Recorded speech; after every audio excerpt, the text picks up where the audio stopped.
ini kita sebut sebagai hujan asam. Dari kalau suatu industri kimia yang menghasilkan gas SO3 langsung dibuang ke lingkungan, maka ketika hujan, ya, SO3 ini akan berubah menjadi asam sulfat dan disebut acid rain atau hujan asam. Nah, kalau terjadi hujan asam, maka kita akan menciptakan suatu lingkungan jadi menjadi asam, ya. Efek dari hujan asam itu bermacam-macam, bisa membuat korosi sebuah alat, ya, peralatan itu menjadi korosif dan sebagainya, sehingga kita harus menyerap terlebih dahulu sebelum dibuang ke lingkungan, yaitu secara absorpsi. Ini tadi sudah saya jelaskan. Nah, contoh dari absorpsi di sini yang disebut penyerapan NH3 dari udara, ya, sudah saya jelaskan. Nah, ini adalah peralatan-peralatan yang digunakan di dalam operasional absorpsi, ya. Kemarin kita sudah menceritakan mengenai bahan isian atau packing. Packing ini berguna untuk memperluas permukaan kontak antara cairan dan gas, sehingga keduanya itu terjadi kontak secara intens dan tentunya akan meningkatkan kecepatan perpindahan massa atau memperbesar flux, gitu ya, seperti ini. Nah, ini adalah operasionalnya seperti ini. Jadi ini adalah tumpukan bahan isian, gitu ya. Kemudian ini adalah spray, nozzle, kemudian ini adalah penampung cairan yang sudah menyerap tadi NH3 dari fase gas, ditampung, kemudian dipompa, disirkulasi, bisa juga seperti ini, atau ini masuk ke kolam pengolahan limbah, gitu ya, dan seterusnya. Nah, bahan isian itu kalau kita gambarkan, itu kita masukkan ke dalam suatu alat absorber itu seperti ini. Jadi ini ada penahan supaya ini tidak lolos turun, ya. Nah, ini adalah cairan yang kita tampung, ini cairan keluar, ini gas keluar. Kemarin sudah kita, nah ada juga yang kosong seperti ini, jadi ini hanya digelembungkan saja, sementara airnya dispray, gitu ya, seperti ini. Ini adalah yang ada di industri, sudah modern seperti ini, jadi ada gas inlet, liquid outlet, ini packet section, kemudian ini ada pembaginya, ya. Ini ada liquid distributor, kemudian liquid inlet dan seterusnya seperti ini. Nah, ini adalah contoh-contoh dari bahan isian yang ada di pasaran, ya, di komersial. Ada seperti pipa dipotong-potong seperti ini, ada yang sudah dimodifikasi, ya, bentuknya seperti pipa tapi di dalamnya diberi ruang-ruang untuk kontak di sini, ya, di permukaannya. Ada yang bentuknya seperti saddle, bed saddle, gitu ya. Ada yang bentuknya seperti cincin dan seterusnya.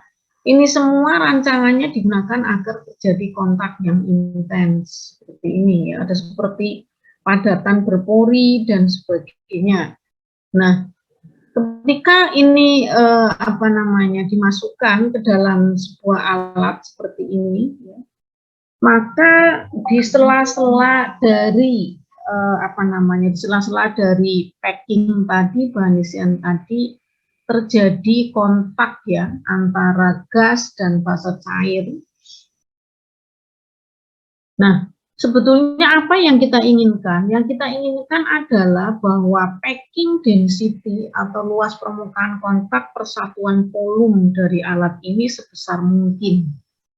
Jadi data untuk bahan-bahan isian ini ditandai dengan nilai packing density, ya.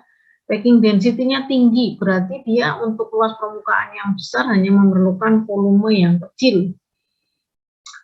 Ini adalah gambaran-gambaran bahan isian, ya, ada yang dari logam, ada dari plastik, dari keramik, dan sebagainya. Lah, mekanisme absorpsi adalah fenomena yang terjadi pada proses absorpsi adalah perpindahan massa antar fasa secara difusional. Maka dalam perhitungan atau perancangan menara absorber selalu melibatkan fenomena perpindahan massa antar fasa. Koefisien perpindahan massa antar fasa merupakan salah satu parameter yang digunakan untuk merancang menara absorber. Ini sudah kami jelaskan kemarin, dan ini juga keseimbangan fasa sudah saya jelaskan kemarin.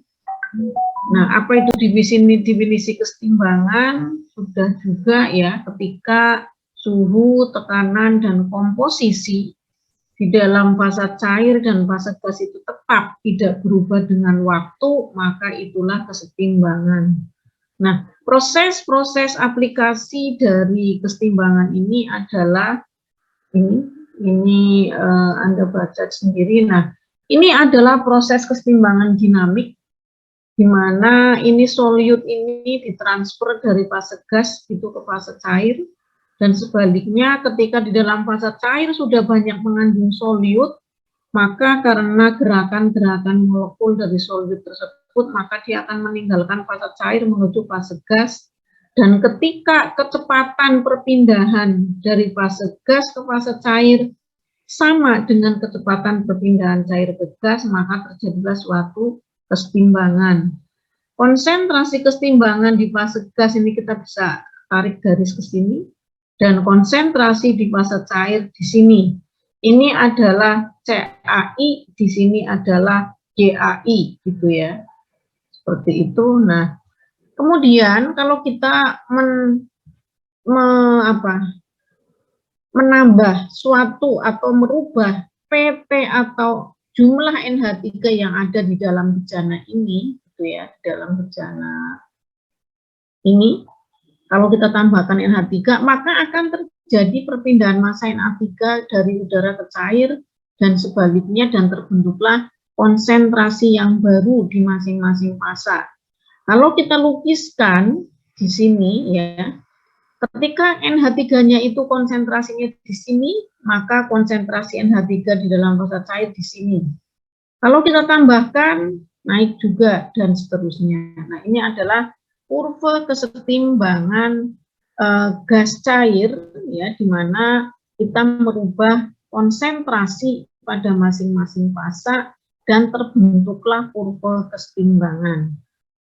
Oke, ya. Nah, teori dua lapisan kemarin sudah saya bahas, bahwa teori dua lapisan mengatakan bahwa hambatan perpindahan massa antar fasa itu terdapat pada masing-masing fasa, baik di lapisan gas dan di lapisan cairan. Ya, di lapisan gas itu terjadi penurunan tekanan parsial dari badan utama gas.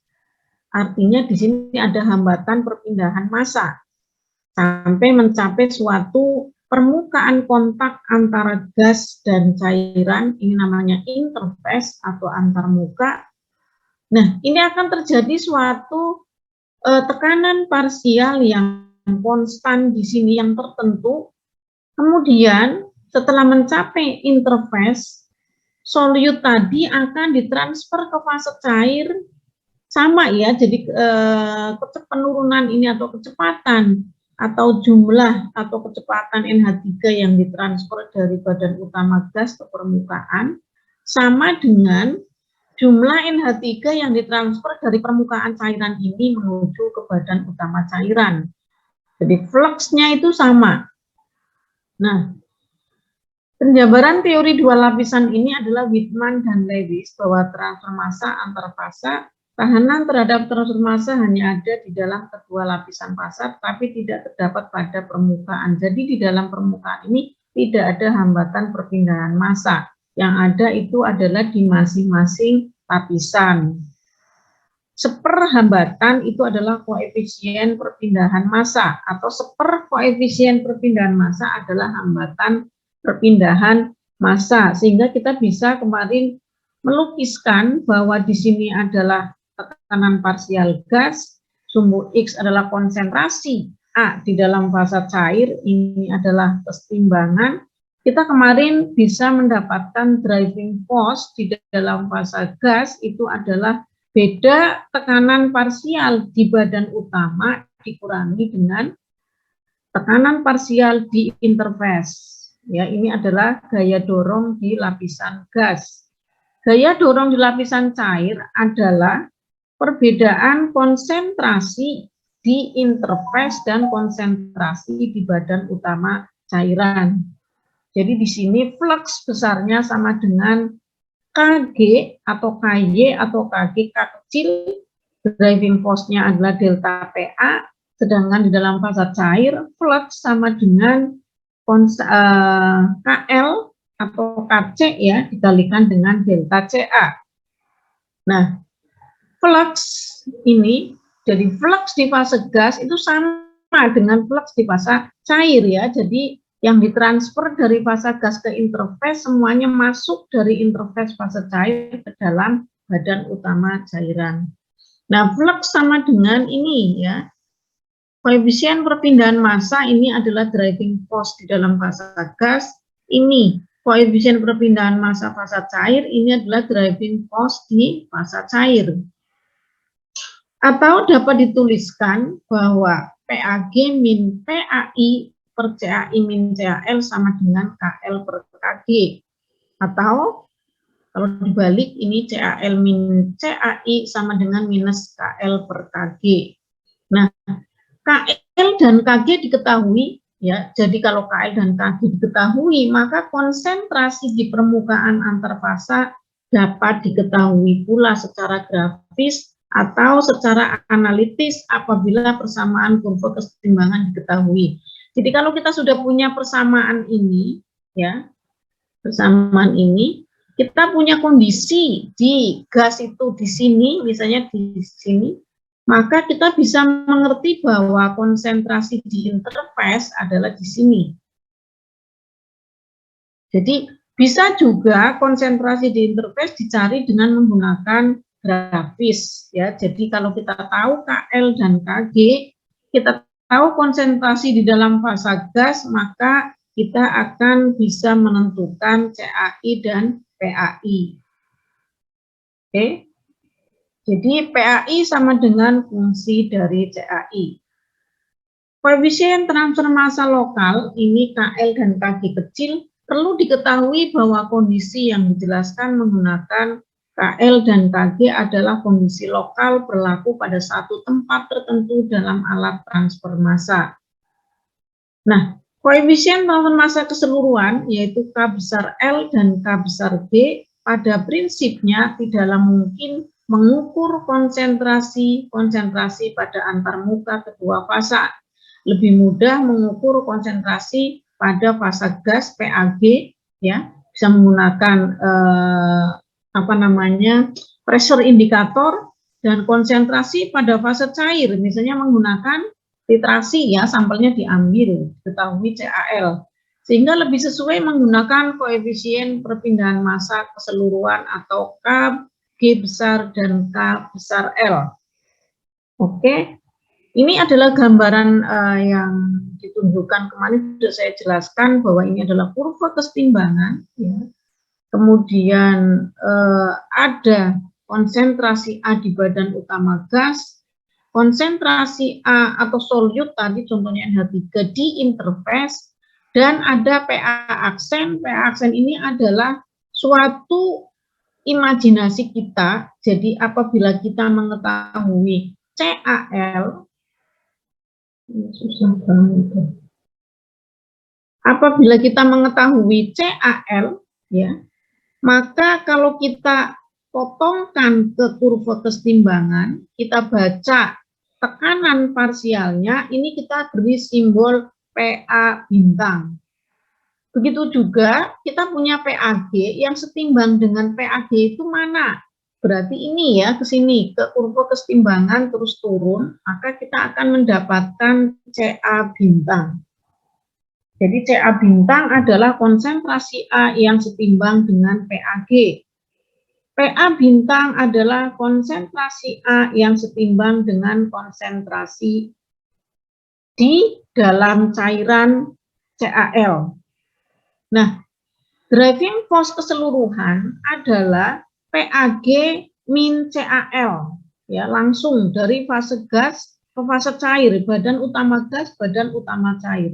Tetapi karena di sini konsentrasi itu satuannya berbeda dengan tekanan parsial, maka kita mencari tekanan parsial yang setimbang dengan CAL, ya, sini, sehingga kita dapatkan driving force keseluruhan untuk fase gas adalah delta POA, pokoknya adalah overall. Dan driving force keseluruhan untuk fase cair adalah delta COA, yaitu CA bintang min CAL. Kalau ini PAG dikurangi PA bintang. Ya, oke, ini adalah kurva kesetimbangan. Ini adalah lereng dari min KL per KG. Oke, PAI sama dengan MCAI plus B. Jadi ini persamaan garis ini, kita anggap ini punya intercept. Jadi MCAI, jadi CAI adalah fungsi, PAI adalah fungsi dari CAI plus B ini. PA bintang konsentrasi A di dalam fase gas yang berkeseimbangan dengan konsentrasi A di dalam fase cair CAL. CA bintang tadi sudah saya jelaskan. Nah, PA bintang sama dengan MCAL plus B. Flux sama dengan koefisien perpindahan massa kali daya dorong total. Daya dorong total adalah PAG min CAL. Nah, CAL di sini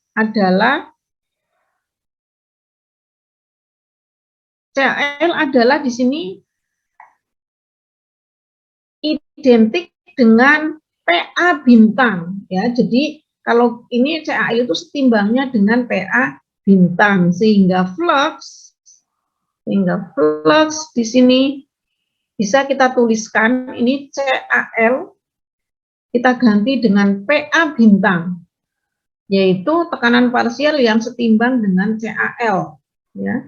Sehingga kita gantikannya menjadi KG, jadi KG adalah koefisien perpindahan massa total, driving force-nya adalah PAG min PA bintang, atau KG kali delta POA. KG adalah koefisien transfer massa keseluruhan fase gas. Di dalamnya sudah mencakup tahanan, baik tahanan fase gas maupun tahanan fase cair. Dalam kenyataannya PA bintang itu tidak ada. Kalau CA bintang adalah konsentrasi A dalam fase cair jika seandainya berkeseimbangan dengan konsentrasi A dalam fase gas PAG, maka dapat dituliskan dengan cara yang sama, NA sama dengan K besar L, CA bintang min CAL atau KL delta COA. KL adalah koefisien transfer massa keseluruhan fase cair, di dalamnya sudah tercakup tahanan transfer massa fase gas dan cair. Oke, ya. Jadi karena gradien konsentrasi sebanding dengan tahanan transfer massa, maka kita mendapatkan seperti ini. Delta, jadi ini driving force lokal dibagi driving keseluruhan sama dengan hambatan perpindahan massa lokal dibagi dengan hambatan perpindahan massa keseluruhan. Ini. Nah, hubungan antar koefisien transfer massa keseluruhan dengan koefisien transfer massa individual dapat dijabarkan seperti ini. PAG min PA bintang sama dengan PAG min PAI ditambah dengan PAI min PA bintang. Ini per NA per. Jadi ini PAG min PA bintang adalah PAG min PAI, yaitu ini, dan ditambah PAI min PA bintang. Jadi ini. Nah, dengan memasukkan PAI sama dengan MCAI plus B, PA bintang MCAI plus B, maka kita akan mendapatkan per KG besar PAG min PAI MCAI min CAL per NA, maka NA sama dengan ini dan ini NA KG CAI min CAL adalah NA per KL, dan substitusi kebersamaan 12 ini dimasukkan ke 12, maka didapat seper K besar G sama dengan seper K kecil G plus M per K kecil L, ya, ini kecil. Jadi di dalam koefisien perpindahan massa keseluruhan sudah mengandung koefisien perpindahan massa lokal gas dan koefisien perpindahan massa lokal cairan. Di sini ada M. M adalah konstante Henry, ya, konstante kesetimbangan untuk larutan yang encer. Itu adalah M. Dengan jalan yang sama, maka didapat persamaan ini kecil, K-nya kecil, ya, M K kecil G plus seper KM. Persamaan 13-14 menunjukkan bahwa besarnya tahanan relatif masing-masing fasa tergantung kepada kelarutan gas ke dalam cairan seperti yang ditunjukkan oleh nilai dari M. Untuk gas yang sangat mudah larut seperti NH3 di dalam air, maka harga konstante kesetimbangannya atau M sangat kecil. Sehingga dari persamaan 13 dapatlah disimpulkan bahwa 1/K besar G mendekati atau sama dengan 1/K kecil G.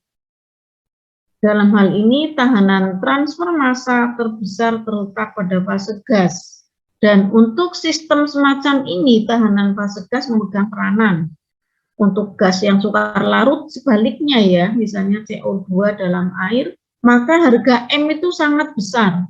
Dan dari persamaan 14 disimpulkan bahwa 1/K besar L sama dengan 1/K kecil L. Dalam hal ini, tahanan transfer massa sebagian terbesar berada dalam fase cair. Dan untuk sistem semacam ini, fase cair memegang peranan. Oke ya, jadi tadi adalah hubungan antara koefisien perpindahan massa keseluruhan dengan koefisien perpindahan massa individual. Ya, koefisien perpindahan massa keseluruhan nantinya ini akan selalu digunakan di dalam perhitungan untuk mendesain menara absorpsi, ya, menara absorpsi. Oke, kita akan kita akan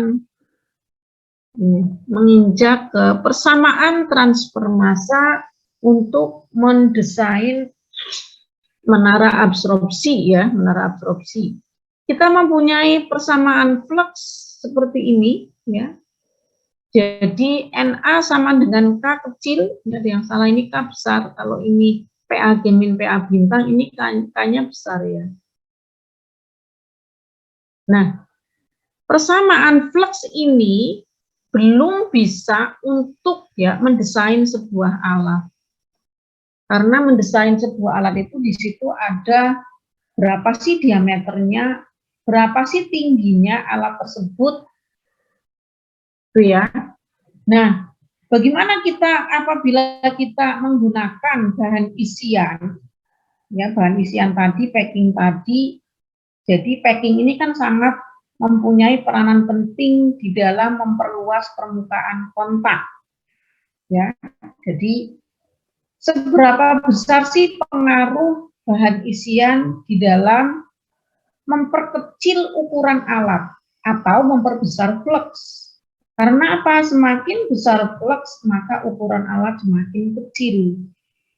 Nah, berarti kita harus mempunyai data mengenai berapa sih luas permukaan kontak untuk packing dengan jenis tertentu per satuan volume packing. Ya, jadi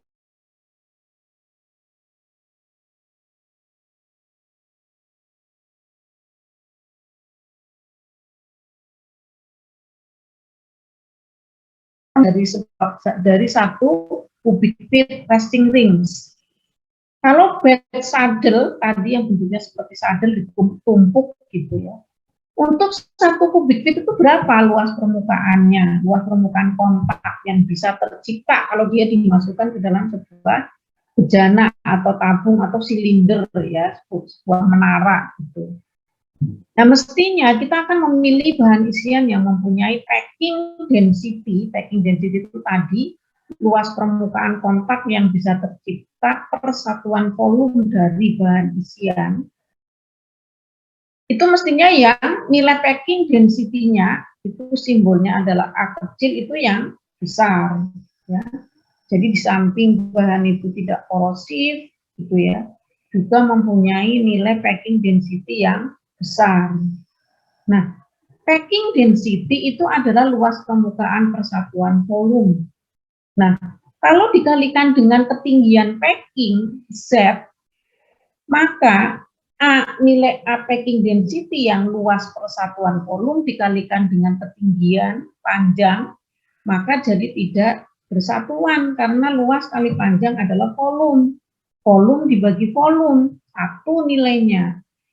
Sehingga karena kita memerlukan parameter Z, dz, ketinggian dari bahan isian, kita kan nanti akan menghitung berapa ketinggian bahan isian yang diperlukan ya untuk bisa bekerja, misalnya menyerap 95% NH3 yang ada di dalam udara. Maka kalau kita menggunakan packing, kita akan memasukkan parameter packing density ini ke dalam persamaan flux seperti ini. Ya, jadi flux dikalikan packing density dikalikan diferensial dari ketinggian packing atau dz.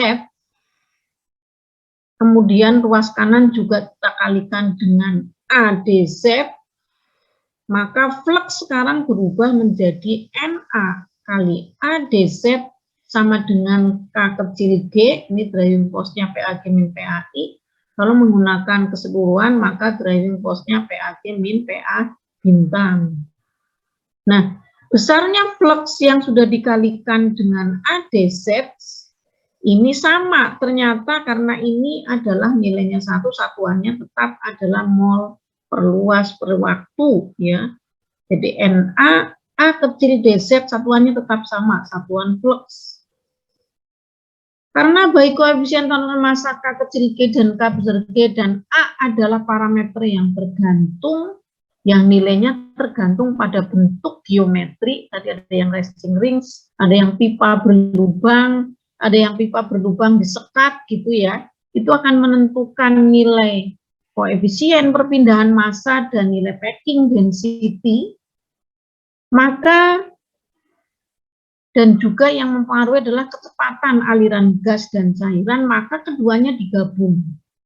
Jadi kalau sendirian itu namanya koefisien perpindahan massa, kalau sudah dikalikan dengan packing density namanya koefisien perpindahan massa kapasitas. Jadi ada kapasitas, ada individual, juga ada keseluruhan.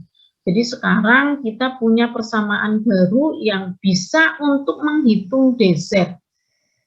Ya, Na A kecil dz sama dengan ini persamaan. Nah, ini analisis alat transfer massa, kita sudah punya dz tadi ya. Nah, tinggal kita di sini ditinjau sebuah alat transfer massa yang bekerja secara kontinu. Neraca bahan A untuk panjang diferensial alat transfer massa dz ialah LS/dx sama dengan GS/dy. Ini kemarin kita sudah membahas ini di menara absorpsi ya.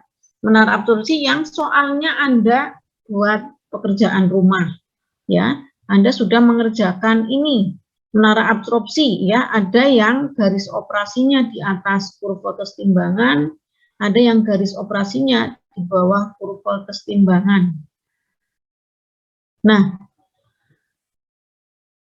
neraca massa di dalam menara absorpsi itu adalah LS. LS kemarin adalah air ya, air saja tidak mengandung solut, nilainya tetap. Dx adalah perubahan rasio solut dibagi dengan LS ini, ya. Jadi akhirnya ini adalah solut ya, perubahan solut di dalam fasa cair sama dengan perubahan solut di dalam fasa gas. Ds ini adalah udara, dy adalah perubahan rasio NH3 di dalam udara. Jadi ini adalah satuannya mol NH3 per mol udara, ini juga satuannya mol NH3 per mol air, sehingga kalau ini dikalikan menjadi mol NH3 di dalam fasa cair. Dan ini adalah mol NH3 di dalam fasa gas. Ya. Nah, perpindahan massa komponen A di dalam panjang diferensial alat transfer massa dz adalah ini.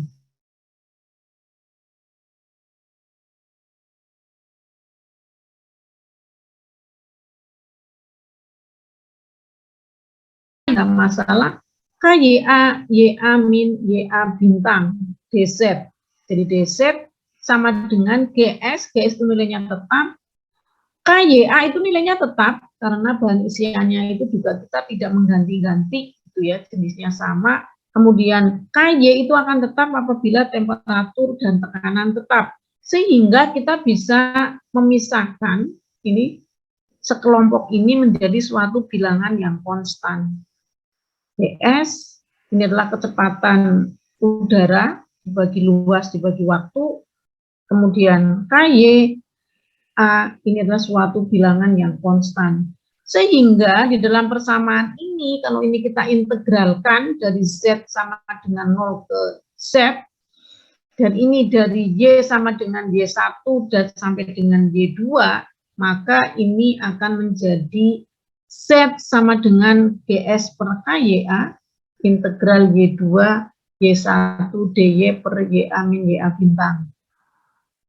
Oke, jadi kita sudah bisa menghitung ketinggian bahan isian yang kita perlukan. Berapa? Yaitu GS per KYA kali integral Y2 Y1 DY YA min YA bintang. Persamaan 35 dapat diselesaikan secara grafis. Ya, ini tidak bisa diselesaikan secara analitis karena Y bintang nilainya tergantung kepada Y. Anda bisa melihat di sini ya. Jadi kalau kita punya kurva kesetimbangan, ini hubungan antara Y dan X, Y itu rasio ya tadi mol solute per mol udara. Kalau X adalah mol solute per mol air, ini adalah hubungan antara Y dan X, ini kurva kesetimbangan. Dan ini adalah garis operasi, ya garis operasi, kemarin garis operasi, Anda kalau sudah mengerjakan paham ini garis operasinya di sini, ya garis operasinya di sini. Untuk absorpsi, garis operasi letaknya di atas kurva kesetimbangan. Ya. Jadi, angka 2 ini menunjukkan kondisi di atas menara ya kemarin itu. Angka 1 ini adalah di dasar menara atau menara bagian bawah.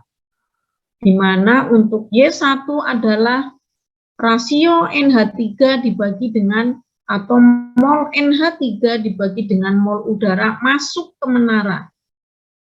X1 adalah mol NH3 dibagi dengan mol penyerap atau mol air di bagian atau yang keluar dari menara.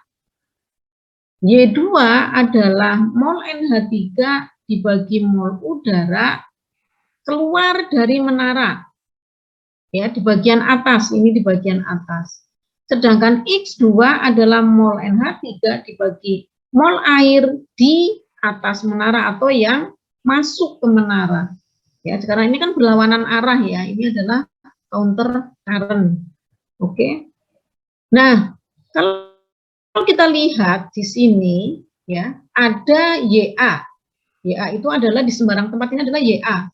Ada Y bintang.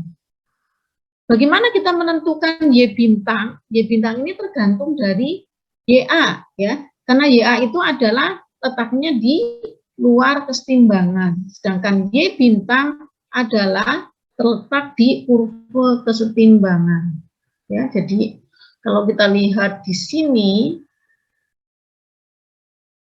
nah, kalau kita lihat di sini, maka bintang itu adalah ketika kita punya satu ini Y atau tekanan parsial di sini, kita potongkan ke bawah, tarik garis lurus, memotong kurva kesetimbangan, kita tarik ke kiri. Ini adalah bintangnya PAG ya, PAG kita turunkan, ini di sini letaknya tekanan parsial A di sini, kita turun menjadi PA bintang. Oke. Kalau kita misalnya di sini kita tarik lurus terus ke sini, ini PA ya, ini PA. Kemudian ini sebentar, ini PA bintang betul di sini ya. Dan semua titik-titik di sini mempunyai kondisi di PAI ya, kemudian di PAI. Jadi satu titik di sini. Nah, jadi kalau kita punya di sini, kita potongkan dengan garis operasi di sini.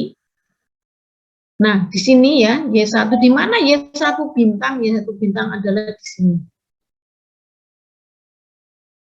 Kalau kita punya Y di sini, kita potongan dengan garis operasi, kita punya Y bintang di sini. Di sini kita punya Y bintang di sini. Setiap Y punya Y bintang yang tidak terhingga jumlahnya. Ya. Kemudian Y2, ini Y2 di sini. Di mana Y bintangnya? Y bintangnya ya di sini. Y2 bintang. Sehingga kita bisa membuat sebuah grafik ya. Jadi ini kan integral Y2 Y1 dy per Y A min Y A bintang itu sama dengan seper Y A min Y A bintang dy ya. Atau seper Y A min Y A bintang adalah Y, ini adalah dx. Bisa juga ya. Jadi dx-nya adalah Y2 min Y1, Y-nya adalah seper Y A min Y A bintang. Sehingga integral ini sama dengan luas ya, perkalian antara seper Y A min Y A bintang kali dy. Jadi kalau kita lukis, kita buat tabel ya, kita buat tabel hubungan antara Y dari Y sama dengan Y1 sampai Y sama dengan Y2 dan seper Y min Y bintang, kita dapatkan sebuah kurva seperti ini ya. Jadi kita buat tabel seper Y min Y, seper Y min Y bintang ya. Setiap harga Y kita cari Y min Y bintangnya berapa, kemudian kita buat seper Y min Y bintang ya. Kita dapatkan kurva seperti ini ya. Kemudian ini batasannya adalah Y1 sampai Y2. Jadi integral Y2 Y1 dy Y A min Y A bintang adalah luasan dari trapezoidal ini. Ini luasan ini adalah integral dari ini ya. Sehingga Z sama dengan ini. Ini nilainya sudah ada dikalikan dengan luas ini. Bagaimana cara mencari luas ini? Kita bisa menggunakan metode apa namanya, Simpson rule atau metode trapezoidal. Ya, jadi Anda nanti search di Google bagaimana kita mencari luasan dengan menggunakan metode Simpson rule. Ya, menggunakan metode Simpson rule. Jadi Simpson rule itu adalah membagi luasan ini menjadi beberapa luasan kecil-kecil ya. Jadi kita menganggap bahwa setiap luasan ini adalah segi 4 ya, bentuknya adalah segi 4, kemudian ya karena kecil-kecil jadi kita anggap sebagai segi 4 itu mungkin tidak begitu menyimpang ya. Mungkin kita jumlahkan, jadilah kita bisa menghitung total luasan dari segi 4 ini ya. Contoh soal, ini contoh soalnya, ini kemarin sudah kita berikan ya, contoh soalnya adalah ini. Nah, sekarang kita, ini belum kita berikan ya, kemarin tidak ada A-nya, masih absorpsi menara kosong. Sekarang kita punya contoh soal ya, di mana parameternya ini sudah ada packing density, atau kita menggunakan menara yang apa namanya, sudah diisi oleh bahan isian. Ya, sudah diisi oleh bahan isian. Amonia NH3 diabsorpsi dari udara pada suhu 68 Fahrenheit dan tekanan atmosferis di dalam sebuah menara packing secara arus berlawanan arah dengan menggunakan air bebas amonia sebagai penyerap. Menara mempunyai diameter 6,07 inci, kecepatan gas masuk 390 feet pangkat 3 per menit, dan kecepatan air masuk adalah 25 pon per menit. Pada keadaan ini, koefisien kapasitas keseluruhan adalah 4,6 ton mol per jam fit kuadrat delta Y. Di dalam operasi ini, konsentrasi amonia turun dari mula-mula 0,0825, ini fraksi ya, ini fraksi mol, ini adalah Y1, Y kecil 1, ini adalah Y kecil 2. Menara bekerja secara isotermal pada suhu sekian, tentukan tinggi menara absorber. Ya, jadi kita akan menentukan tinggi menara. Jawabannya adalah seperti ini. Jadi kita punya Y1 kecil, dari Y1 kecil ini adalah fraksi mol NH3 di dalam udara yang masuk ke menara atau di dasar menara. Jadi rasio NH3 di dasar menara adalah Y1 dikurangi 1 min Y1, ketemu 0,09. Y2 tadi, jadi ini turun menjadi 0,03 fraksi molnya, ketemu Y2 sekian. X2, jadi karena airnya tidak mengandung amoniak, jadi di atas menara itu X2-nya itu 0. Luas penampang menara adalah A seperempat pi D kuadrat, ketemu 0,201 feet kuadrat, yang belum ada apa ini? X1.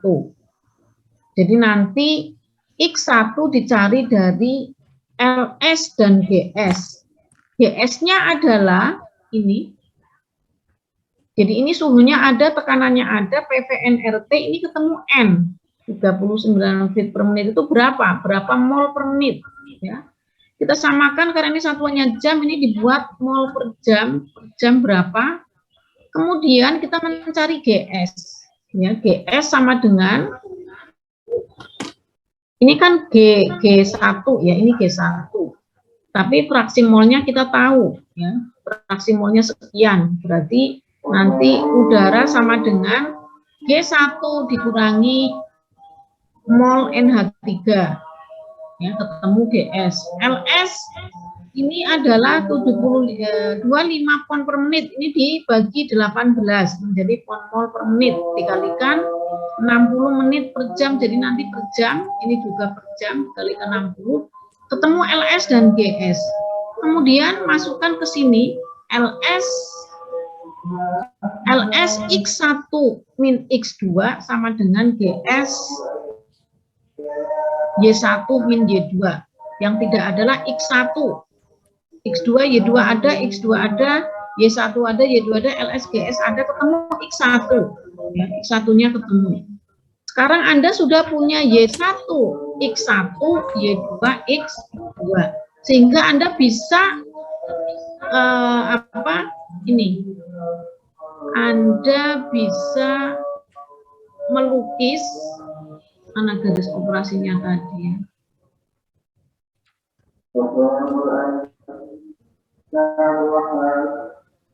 Nah, Anda bisa melukis Y1 ada, X1 ada, Y2 ada, X2 ada.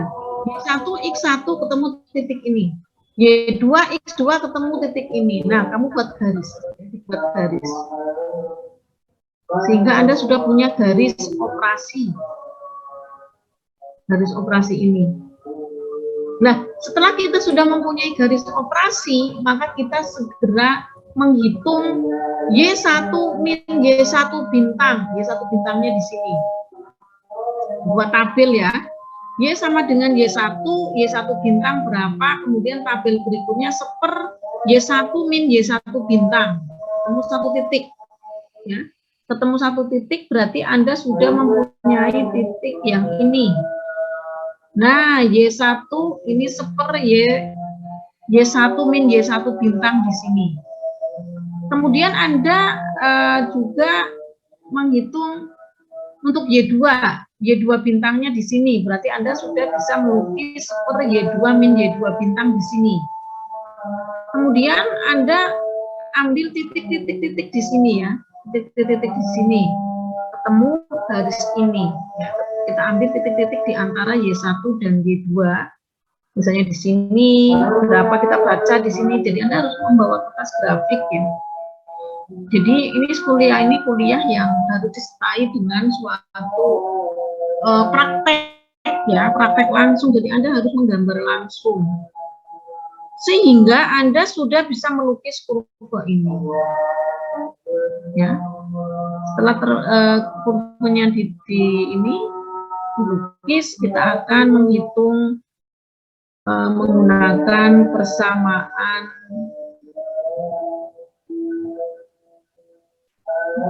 Nah, ini G1 ketemu. Ini ya, soal tadi ini. Nah, ketemu G1 Ya, nanti GS sama dengan G1, 1 min dikalikan 1 min Y1 ketemu GS. Ini Y1 kemudian dan seterusnya, sehingga akan kita dapatkan seperti ini. Ini diteruskan ya, teruskan perhitungannya. Kita dapatkan ini ya, penyelesaian integrasinya secara grafik seperti ini. Dan setelah ini gambaran menara absorpsinya, Z sama dengan GS KYA. Nah ini GS per KYA ini disebut height equivalent of transfer overall unit gas ya di dalam fase gas. Inilah number of transfer unit. Di dalam integral ini terjadi Z sebetulnya sama dengan perkalian antara HTOG dan NTOG. Baik of transfer overall gas phase, NTOG number of transfer overall gas, sehingga ini adalah NTOG ya, luas ini NTOG, ketemulah untuk menghitung luasan daerah integrasi dapat menggunakan cara numeris Simpson rule. Pelajari metode Simpson rule akan didapatkan luasan daerah integrasi, kemudian hitung Z. Ini adalah untuk contoh perhitungan Simpson rule. Ya, jadi solusi metode Simpson. Jadi nanti luasannya itu kita bagi 3, misalnya kita akan mendapatkan luasan ini ya. Jadi ketemu luasannya. Gunakan metode Simpson rule untuk menghitung daerah integrasi. Itu adalah untuk menara packing ya, menara packing, sehingga Anda bisa mengerjakan soal tadi ya, dan dikumpulkan ya. Jadi dikumpulkan ada 2 kemarin, yang tanpa packing dan yang menggunakan packing. Oke? Ya. Sampai di sini masih ada yang harus dijelaskan?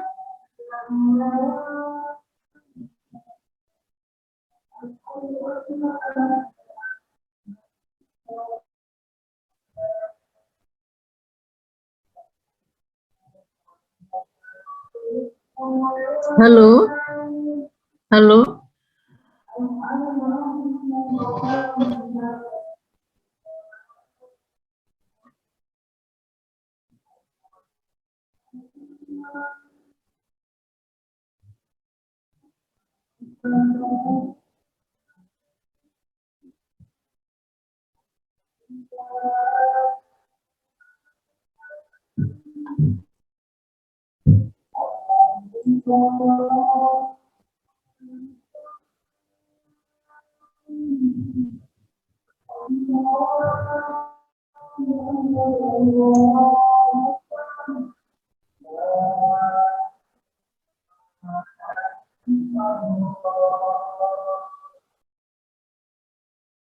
Halo?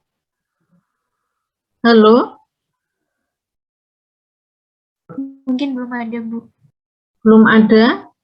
Oke ya, jadi saya kira sudah jelas tadi. Kita hanya mencari luasan dari hasil perhitungan tadi, Y min Y bintang gitu ya, menggunakan Simpson rule.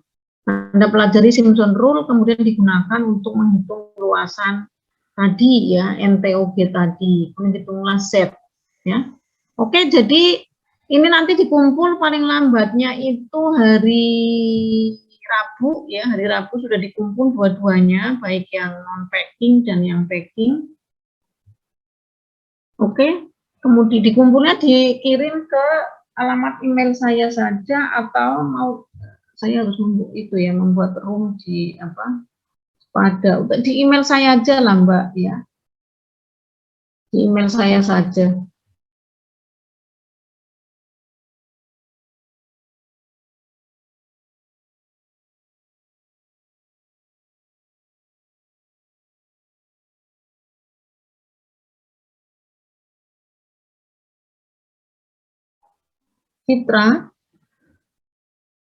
Citra Nur Ayu. Halo? Iya, Bu. Ada ya? Anda di mana? Anda berada di mana, Citra? Sekarang di kos, Bu, di Jogja. Oh, di Jogja ya? Oh, ini sebagian besar udah di Jogja kok ini. Lia Widianingsi, ada enggak? Iya Bu, hadir. Iya, oke ya. Saya kira Anda bisa konsultasi langsung, kalau tidak bisa, saya masih tidak paham gimana. Tapi Anda sudah mengerjakan ya, menunjukkan Bu, saya ini sudah sampai di sini kok saya bingung. Nah, kalau belum mengerjakan apa-apa saya nggak mau jawab ya, kalau Anda tanya. Tapi kalau Anda mengerjakan, terus Bu saya bingungnya di step yang ini, saya baru mau jawab ya. Oke ya, lewat WA juga bisa. Bu saya sudah mengerjakan sampai di sini, ditunjukkan hasil pekerjaannya ya. Kemudian saya jawab. Kalau cuma tanya-tanya saja, saya nggak mau jawab. Ya, oke, ya ini masih ada waktu. Silakan Anda mencari Simpson Rule. Bagaimana sih Simpson Rule itu? Ya, jadi intinya itu luasan itu nanti dibagi-bagi menjadi 3. Ya, kemudian tadi luas sama dengan H/3. H itu selisih Y2 Y1 dikalikan dengan nilai Y. F1 tadi berapa, kemudian nilai Y yang sumbu yang nomor 2 berapa, 3 dan seterusnya. Itu ya. Jadi kalau kita lihat di sini metode Simpson Rule itu adalah, nah ini. Jadi kalau kita membagi daerah ini menjadi 3 yang sama gitu ya, dengan jarak yang sama. Kita punya 4 Y ya. Jadi ini Y pertama, ini Y kedua, ini Y ketiga, kan dibagi 3 ya, 1, 2, 3, jadi ada di tengah sini Y, ini Y, ini Y, jadi ada 4 ya, ada 4 lah. Kita baca ini berapa di sini. Ini yang di sini berapa, ini fungsi 1, ini fungsi 1 berarti untuk mengisi. Nah, fungsi 0 ini yang sebelah kiri. 4 fungsi N min 1, I1, 3, 5, berarti ini yang 4 kali fungsi I-nya 1, 3, 5. Itu kalau banyak. Jadi kalau kita cuma membagi 3 berarti fungsi yang di sini 1, 3, 5. Enggak, kalau ini enggak ada 3. Jadi kita masukkan ke sini tingginya berapa ya. Karena ini tidak ada sigma, berarti kalau pengen ada sigma kamu bagi-baginya jadi 6 atau berapa ya. Nanti jadi ada fungsi 1, fungsi 3, fungsi 5. Kemudian untuk yang sebelahnya lagi dikalikan 2 ya. Nah, ini adalah yang terakhir ya, terakhir adalah ketinggian dari ini. Kita baca berapa. Jadi kita bagi 3 aja ini. Itu adalah yang paling sederhana. Kalau mau ini ya bagi 6 gitu ya, bagi 6 dengan nanti ada lebih teliti. Hasilnya memang beda ya kalau kita hanya membagi 3 dan membagi 6 itu, karena lebih teliti ya. Seperti ini. Jadi kali 1 4, kali 2 ini kali 1. Seperti ini. Oke ya.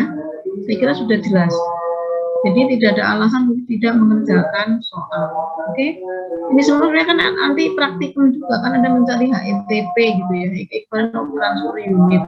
Z itu adalah ketinggian menara. Nah, sebentar, kita mau masuk ke HETP tadi, equivalent of transfer unit ya. Kita bisa melihat di sini.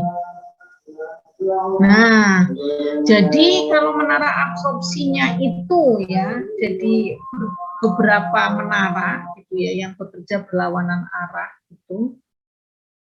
Beberapa menara, jadi ini stek pertama atau tumpukan pertama, ini tumpukan kedua. Jadi kalau tinggi menaranya itu kan menara bahan isiannya kita bagi-bagi ya. Kita bagi-bagi, setiap bagian nanti di bawahnya ada distributor cairan lagi, kemudian masuk ke packing unit yang kedua, tumpukan yang kedua, terus nanti ada distributor cairan lagi, supaya apa? Supaya terjadi kontak yang intens gitu. Nah, setiap tinggi tumpukan itu berapa gitu ya, berapa kita anggap itu sebagai 1 unit gitu ya, 1 unit. Nah, 1 unit di dalam ekuivalensi sebagai 1 tumpukan packing itu tingginya berapa. Kalau misalnya tinggi packing Z ketemu 10 meter ya, itu HETP-nya itu berapa, itu kita melihat atau melukis tangga-tangga seperti ini. Ini kita punya garis operasi, kita punya kurva kesetimbangan. Nah, garis operasi ini kita potongkan ke kurva kesetimbangan, kita tarik menyentuh garis operasi lagi, kemudian turun menyentuh kurva kesetimbangan, kemudian kita tarik ke kiri menyentuh garis operasi lagi, terus seperti ini. Nah, akan kita dapatkan berapa kali dia menyentuh kurva kesetimbangan. Kalau ini 1, 2, 3, 4, 5, ya, 5, 6 di sini. Artinya di sini ada 6 unit ya, ada 6 height of equivalent transfer unit. HETP-nya ada 6. HETP-nya ada 6. Jadi HETP itu adalah jumlah kesetimbangan. Jadi ini kesetimbangan yang terjadi di dalam menara yang tingginya misalnya 10 meter. Kalau kita di sini ada 1, 2, 3, 4, 5, 6, berarti HETP sama dengan tinggi Z tadi 10 meter dibagi dengan 6. Ya, itu adalah HETP. Jadi 10 dibagi, taruhlah gini aja, tingginya adalah 12 meter. Kemudian Anda punya 6 kali kesetimbangan. Jadi Anda punya setiap kesetimbangan itu tingginya 2 meter, HETP-nya sama dengan 2 meter. Jadi equivalent of transfer unitnya 2 meter. Tinggi packing 2 meter itu sebagai 1 unit. Seperti itu, ya.